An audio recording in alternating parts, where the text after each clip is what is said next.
Hello children, you are with Star Channel. You are with Star Channel here to become the brilliant student of your class by learning more and more here. So watch, like, subscribe and share this channel as much as you can share to your relatives, to your teachers and to your friends. So these are the basic electrical engineering question which is going to ask during the interview.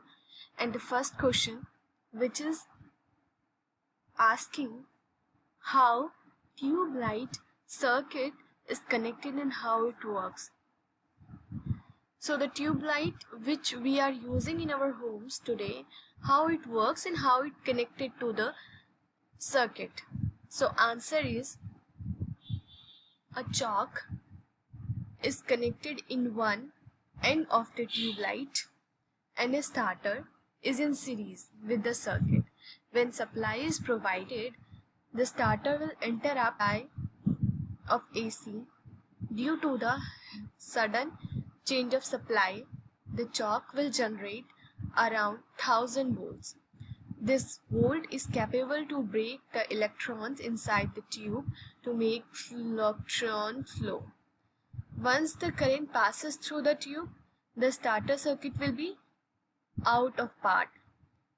So the answer is a chalk is connected in one end of the tube light and starter is in series with the circuit. It connects the starter in the series and at the end there is a chalk. And when supply is provided, the starter will interrupt the supply of AC. The starter will give the supply of AC, it means alternating current. Due to the sudden change of supply, the chalk will generate around 1000 volt. This volt is capable to break the electrons inside the tube to make electron flow, and once the current passes through the tube, the starter circuit will be out of part. It based on the magnetic induction formula. And there is a next question, why human body feel electric shock, why we don't get shock in electric train in motion. This question is asking why we got electric shock while doing any electric work or any fault, but why we don't get shock, electric shock during when we are traveling in train. Why? So the answer is our body is a good conductor of electricity. As we know, our bodies are a good conductor, good source of electricity. Current always flow through the lowest resistance path. And current always flows to the lowest to highest resistance path. If we have insulations to our feet, examples rubber, shoes, the circuit does not get complete. And when we are wearing any shoes like which is made of rubber and something protective which is a resistance, which is a good resistance of electricity, hence we don't get shock. The electric train is well insulated from its electrical system, so we don't get shock. So the answer is why we don't get shock in electric train, because electric train is properly insulated from electrical system. That's why we don't get shock during traveling in electric train. There is the next question, why when words sit on transmission lines or current wires doesn't get shock? Whenever we see the words or any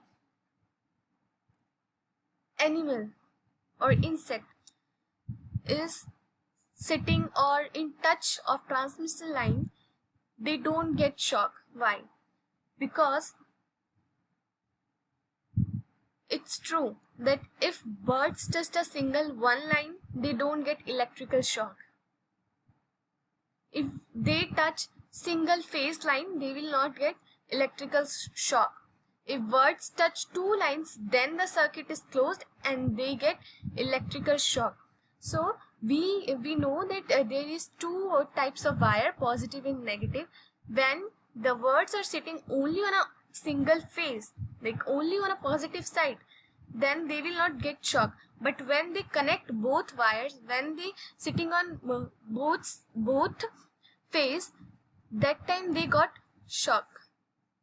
Then he don't get shock if he is in the air. If he is standing on the ground, then touching the line, he will get a shock.